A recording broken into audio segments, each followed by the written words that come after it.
Have you ever wondered what would happen if Roronoa Zoro was reborn with all of his memories and powers? Would he become the world's greatest swordsman years before he was supposed to? Or would he accidentally make everything worse? So the story begins with Zoro waking up as a child in Shimotsuki village. He's 8 years old, but inside that body is a man who scarred Kaido, mastered all 3 types of haki, and trained under Mihawk himself. In the original timeline, Zoro lost to Kuina 2,001 times. He never won once. But in this version, he'll dominate her from the first duel and every one after that. But Zoro will hold back because he remembers what happens next. You see, after their 2001st duel, Kuina was found dead. The official story was she fell down the stairs, but everyone knows the truth was darker. She didn't believe she could achieve her dream as a woman, and that night, she gave up. Now, in the original timeline, this moment defined Zoro. He inherited her sword, the Wado Ichimonji, and vowed to become the greatest swordsman for both of them. Her death wasn't just tragedy, it was his origin, and it drove everything he did for the rest of his life. In this version, Zoro will save her. He'll tell her the dream isn't impossible and that he needs her by his side when they challenge Mihawk. And when that night comes, he'll be there to stop her. Which leads us to our first major change. Kuina lives. Although this seems like a good thing, it might not have been the smartest move. You see, in the original timeline, losing Kuina gave Zoro a weight he carried forever. It made his dream sacred and made him refuse to lose ever again. That pain drove everything he did. In this version, he still has the skills, but he doesn't have that weight, and neither does Kuina. They're both strong, but they're missing something important. Zoro will train her in secret, teaching her haki and techniques that shouldn't exist in the East Blue. He'll show her armament haki first, since that's the foundation of everything. Then he'll teach her about the breath of all things, which is that technique where you can choose what to cut and what to leave unharmed. In the original timeline, Zoro didn't learn this until he was bleeding out against Mr. One in Alabasta, but now he's teaching it to a 12-year-old. Over time, they'll both get significantly stronger, and by the time they're teenagers, they'll leave the village together, becoming bounty hunters. I believe they'd quickly make a name for themselves as the Demon Duo, taking down pirates all across the East Blue. Pirates will hear their names and just surrender without fighting. The Marines will take notice and start tracking their movements. Eventually, Baroque Works will send Mr. Seven to recruit them, but he won't come back. At Shellstown, Zoro will let himself get captured on purpose. He knows this is where he meets Luffy, so he'll recreate the moment exactly by killing Helmeppo's pet wolf to save a little girl. Kuina will hide nearby, ready to step in if anything goes wrong. When Luffy arrives and frees him, Zoro will introduce Kuina right away. Luffy being Luffy will just laugh and say the more the merrier. And just like that, the Straw Hats will have 2 master swordsmen from day 1. And although this seems like a huge advantage, it might actually cause some serious problems later on. You see, every fight the crew was supposed to struggle through wasn't just an obstacle, it was training. And Zoro is about to skip all of it for them. The East Blue Saga will be a joke this time around. Buggy will fall in seconds, since his Chop Chop powers mean nothing against haki. Captain Kuro's speed will look slow. Don Krieg's armada will get destroyed before they even reach the Baratier. In the original timeline, these fights taught the crew what it meant to face real danger. In this version, they'll just watch Zoro win. When Mihawk arrives at the Baratier, things will change slightly. He won't be able to use his knife this time since Zoro is too strong, so he'll draw Yoru from the first exchange. Mihawk will be confused as to why someone this strong is still in the East Blue, and might even be more interested in fighting Zoro than chasing Don Krieg's crew.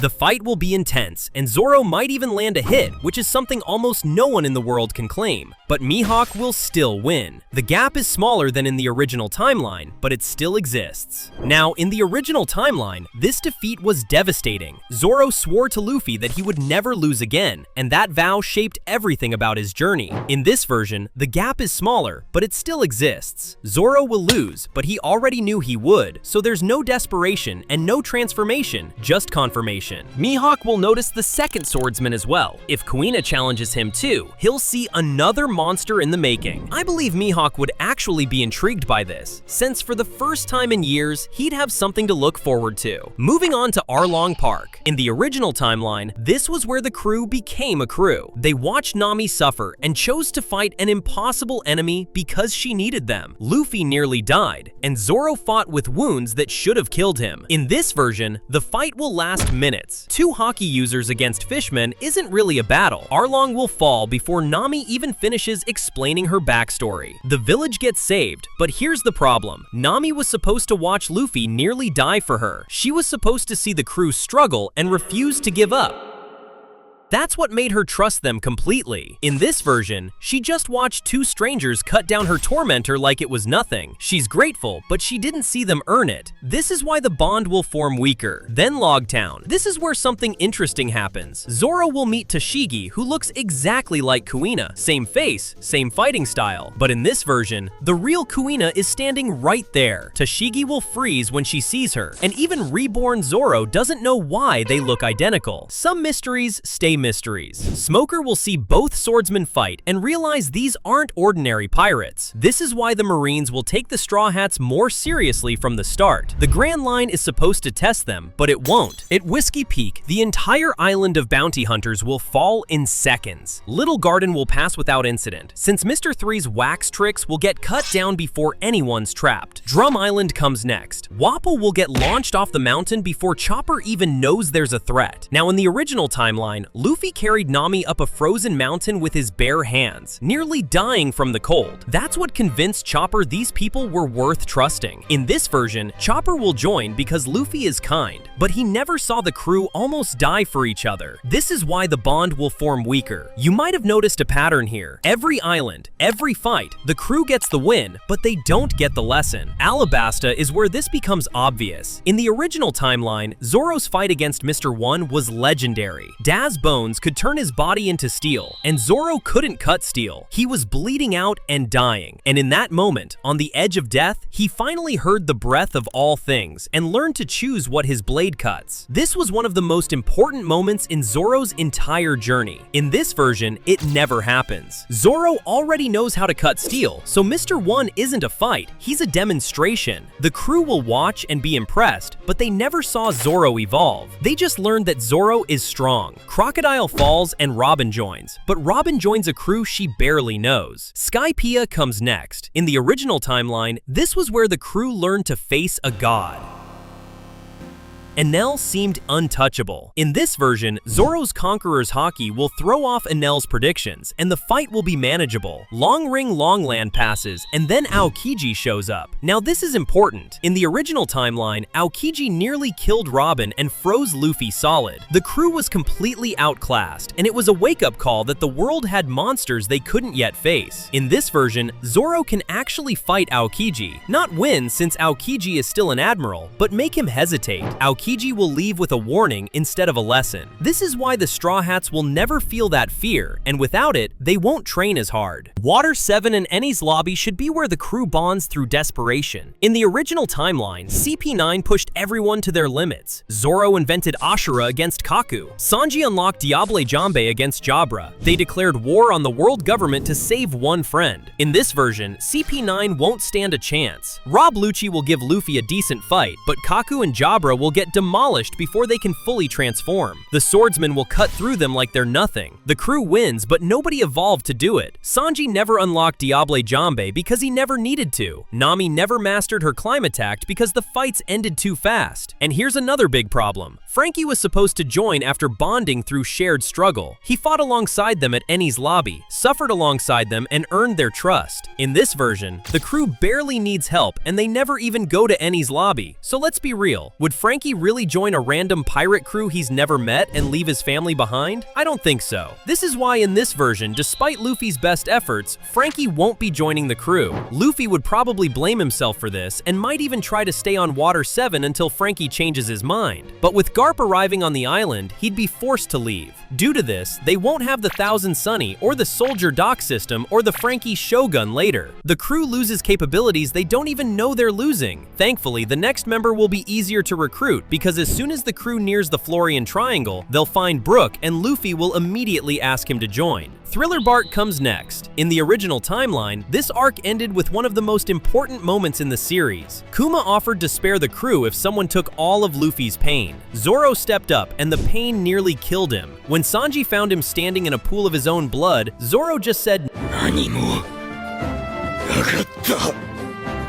This moment showed what Zoro would sacrifice for his captain. In this version, Zoro knows Kuma is secretly a revolutionary, so when Kuma makes his offer, Zoro will step up immediately. Not because he figured out it was right, but because he already knew the script. He'll survive, but the moment loses its meaning. The crew sees him suffer, but they don't understand the weight of the choice he made. Sabaody Archipelago arrives. In the original timeline, Kuma scattered the crew to different islands, but that separation led to 2 years of crucial training. In this version, Zoro is strong enough to stop the separation, but he won't because he knows the crew needs to grow separately. He'll grab Kuina's hand before Kuma's attack hits, and they'll land on Kuragana Island together. Both will train under Mihawk for 2 years. In the original timeline, Mihawk reluctantly agreed to train Zoro after he begged on his knees. In this version, Zoro arrives with knowledge Mihawk doesn't have, like advanced Conqueror's haki coding and how to turn blades into permanent black blades. Their training will become an exchange, and with Kuina training alongside them, 2 monsters will emerge from Kuragana Island. But they're returning to a crew that didn't grow nearly enough. You see, the other Straw Hats trained too, but they trained without the same desperation and without the same fear. They got stronger, but not strong enough. Without all those near-death experiences, there's just no way they develop the same skills as in the original timeline. Fishman Island will be a warm-up. Hody Jones and his crew won't stand a chance against haki users of this caliber. The new Fishman pirates will fall in minutes. Punk Hazard will pass without incident. Caesar will get captured, and the alliance with Law will form. Dressrosa comes next, and something important was supposed to happen here. In the original timeline, Usopp awakened observation haki. He had to snipe Sugar from an impossible distance, and if he missed, everyone would become toys forever. The pressure was unbearable, and in that moment when everything depended on him, he awakened a power he didn't know he had.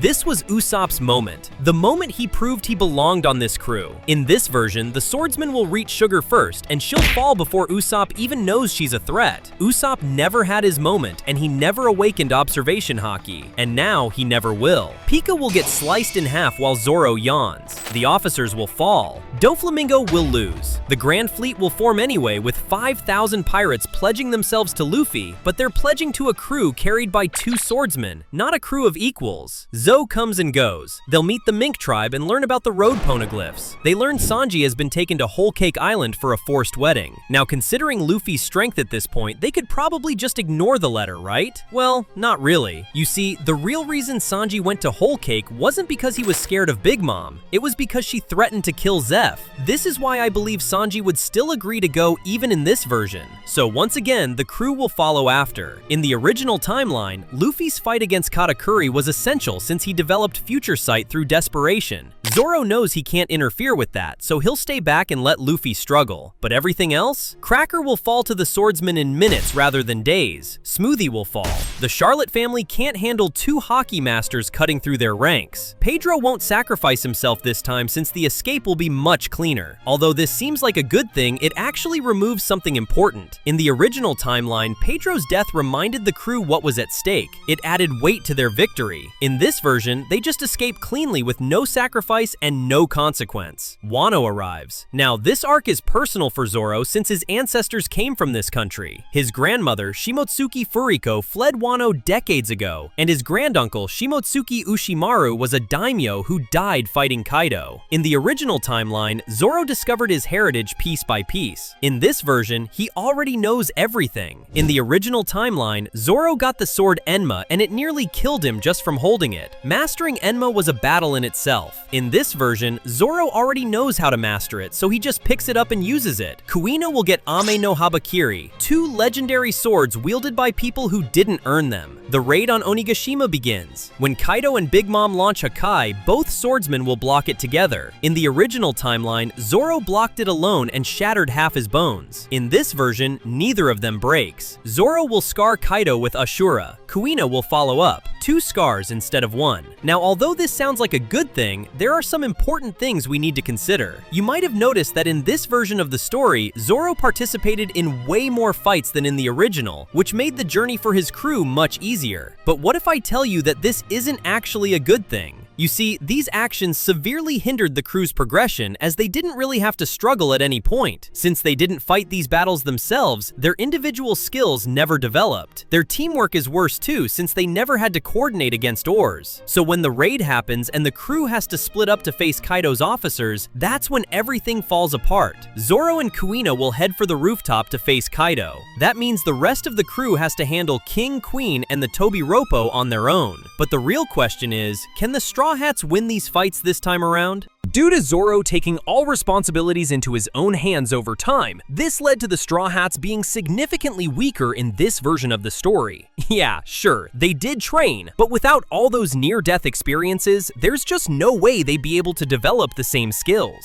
Sanji will face Queen. Without Ifrit Jambe, he can't match Queen's power. Usopp will face a Tobiropo. Without observation haki, he can't predict their attacks. Frankie isn't even there. One by one, the Straw Hats will begin to fall. Sanji will go down first, since Queen's attacks will overwhelm him without Ifrit Jambe. Once Zoro sees this, he'll be terrified and immediately rush to help, which will leave him open to Kaido's attacks. With this, the other Straw Hats will start panicking, and their defenses will slowly crumble. Brook will fall next, then Robin, then Nami. Zoro and Kuina are monsters. They'll scar Kaido and push him harder than anyone expected. They're exactly as strong as Zoro always dreamed they'd be, but they can't be everywhere, and their crew is dying below them. Zoro will have to make a choice: stay and fight Kaido, or abandon the battle to save his friends. He'll go to save them because of course he will. That's who Zoro is. But that leaves Kuina alone against Kaido, and strong as she is, she's not strong enough yet. Not against a full-strength Emperor. Soon after, every single Straw Hat will get defeated. The raid fails. Wano stays under Kaido's control. Kuina is alive, lying beside Zoro in the rubble of Onigashima. She's one of the strongest swordsmen in the world, just like he always wanted. The rest of the crew is dead. Luffy never reached Laugh Tale. The One Piece stays unfound. The dream is over. Zoro saved one person and lost everyone else. Their journey comes to an abrupt end. Click on this video next where I explained another crazy scenario. Go on, click it.